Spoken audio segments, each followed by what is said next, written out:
அன்பார்ந்த இந்த போகர் மலைவேல் ஃபவுண்டேஷனுடைய நேயர்களுக்கு என் மனமார்ந்த நன்றியை தெரிவித்துக் கொள்கிறேன். இப்போது என்னென்னு கேட்டீங்க சொன்னீங்கன்னா, இந்த போகர் செய்த அந்த நவபாசான சிலை என்பது ஒரு மர்மமான சிலை. இந்த சிலையை இதுவரையும் நாட்டில் யாரும் கண்டுபிடிக்கவே இல்லை. அதாவது செய்ய முடியாது. ஏன்னு கேட்டிங்கன்னா, அது மூலிகைகள் சேர்ந்து ஒரு 266 மூலிகை சேர்ந்து கிட்டத்தட்ட ஒரு 9 பாசானமாக மாற்றப்பட்டுள்ளது. அந்த 9 பாசானத்தை சிலையாக வடிக்கப்பட்டார், சிலையாக செதுக்கப்பட்டார். எப்படின்னு கேட்டிங்கன்னா, சிலையை செய்கிறார். அதாவது 9 பாசானத்தை வச்சு அந்த ஒரு மண்ணை எடுத்து அதை சிலை செய்கிறாரு. அந்த சிலை செய்து என்பது பார்த்திங்கன்னா, சிலையை மட்டும் உற்பத்தி பண்ண முடியாது. அதை புடம் போடணும், சூரிய புடம் போடணும். அப்புறம் பார்த்தீங்கன்னு சொன்னால் காய வைக்கணும். அப்புறம் பார்த்தீங்கன்னு சொன்னால் இந்த தண்ணியில் போடணும். அப்புறம் என்ன செய்யணும் பார்த்தீங்கன்னா, அந்த இதை திருநாறு மற்ற இதில் வச்சு அதை இது பண்ணணும், பூசை பண்ணணும். அதுக்கப்புறம் தான் அது சிலையாக நம்ம வெளியே கொண்டாந்து கொடுக்க முடியும். இந்த ப்ராசஸ் பார்த்திங்கன்னா ஒரு நீண்ட நெடிய ப்ராசஸ். அவங்க பார்த்திங்கன்னா அந்த 2500 ஆண்டுகளுக்கு முன்னால் இந்த சிலையை செய்வதற்கு போகர்கிட்ட தான் அந்த இதை கொடுத்துருக்காங்க.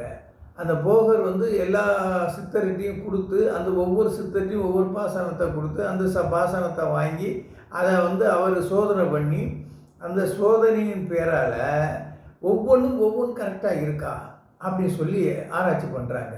இப்போ தான் நம்ம லேப்பில் ஒன்று போட்டு ஒன்று டக்குன்னு பார்த்து டக்குன்னு நம்ம ரெடி பண்ணுவோம். அப்போ அப்படி லேப்பெல்லாம் கிடையாது. அவங்க அதை உட்கொண்டு அதில் வரக்கூடிய பாதிப்புகளை அவங்க அனுபவிச்சு ஏகப்பட்ட சிக்கலில் அந்த போகர் சிலையை, அந்த போகர் சித்தர் அந்த முருகன் சிலையை வடிக்கிறார். வடிக்கும்போது பார்த்தீங்கன்னு சொன்னால், அவர் இந்த இடத்துல செஞ்சார், அந்த இடத்துல செஞ்சார், கன்னிவாடியில் செஞ்சார், இந்த மாதிரி கொடைக்கானலில் செஞ்சார் அப்படிங்க சொல்ல சில வார்த்தைகள்லாம் இருக்குது. அவர் அங்கே செஞ்சார், இங்கே செஞ்சாருன்னு. ஆனால் அவர் செஞ்சது கன்னிவாடி தான். அந்த கன்னிவாடியில் பார்த்தீங்கன்னா, அந்த முன்னால் போய் பார்த்தீங்கன்னா குகை இருக்கும். அதில் இப்போ ஒரு சிலை, முருகன் சிலை இருக்கும். அதில் முன்னால் வெறும் குகை தான், சிலையெல்லாம் கிடையாது. இப்போ தான் சிலை வச்சுருக்குறாங்க. அந்த கன்னிவாடியில் தான் அவர் அதை தயார் பண்ணியிருக்கிறாரு. அந்த பாசானங்களை அங்கே தான் உற்பத்தி பண்ணி அரைச்சிருக்கிறாங்க. அங்கே ஒரு உரல் இருக்குது பார்த்துக்கோங்க. அந்த உரலை நான் போய் பார்த்தேன். அங்கே போய் பார்த்து தான் அந்த உத்தராட்ச கொட்டையெல்லாம் போட்டேன். நான் போகருடைய சிசினை ஆகணும் அப்படின்னு சொன்னால் நம்ம அதெல்லாம் செய்யணும் அப்படின்னு சொல்லி அங்கே போய் தான் அந்த பக்குவத்தை, எனக்கு அந்த பக்குவ நிலையை அடைஞ்சேன். ஏன்னா நான் இவ்வளோ காலமாக வைத்தியம் பார்த்துக்கிட்டு இருந்தோம். ஒரு 5-6 தலைமுறையாக வைத்தியம் பார்க்குறோம். ஆனால் என்னுடைய தலைமுறையில் தான் அது உதிக்கணும் அப்படின்னு சொல்லி பகவானுடைய ஒரு எண்ணம்னு நினைக்கேன். அந்த எண்ணத்தினால தான் நான் அங்கே போய் அதை செஞ்சு அதை நான் கண்டுபிடிச்சி அந்த 35 வருஷமாக நான் பட்ட கஷ்டத்துக்கு அங்கே போய் தான் எனக்கு ஒரு தீர்வே கிடைச்சிருக்கு. அதுக்கு அப்புறம் தான் பாருங்கள், இந்த நவபாசன சிலை உங்களுக்கு எப்படி தயார் பண்ணுறது அப்படிங்கிற ஒரு விஷயத்தை இப்போ உங்களுக்கு மத்தியில் நான் சொல்கிறேன். இதுவெல்லாம் பெரிய விஷயம், பெரிய நீண்ட நாள் விஷயங்கள்.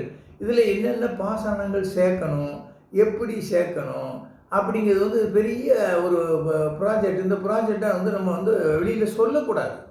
எந்த சித்தர்களும் எதையுமே சொல்ல மாட்டாங்க. அன்னைக்கே பாருங்கள், போகர் இந்த இதை வெளியிலேயே சொல்லலை, வெளியிலேயே சொல்லாமல் வச்சுட்டாரு.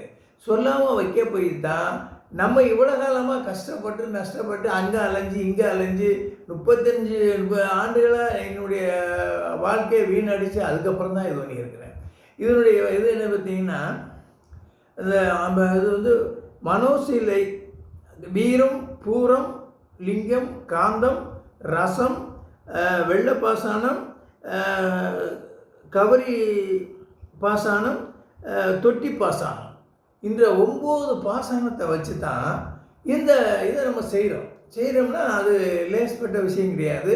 இதை சொல்ல முடியாத ரகசியங்கள்லாம் நிறைய விஷயங்கள் இருக்குது. அதெல்லாம் நான் உங்கள்கிட்ட இப்போ இந்த இதில் நான் சொல்லதுக்கு விரும்பலை.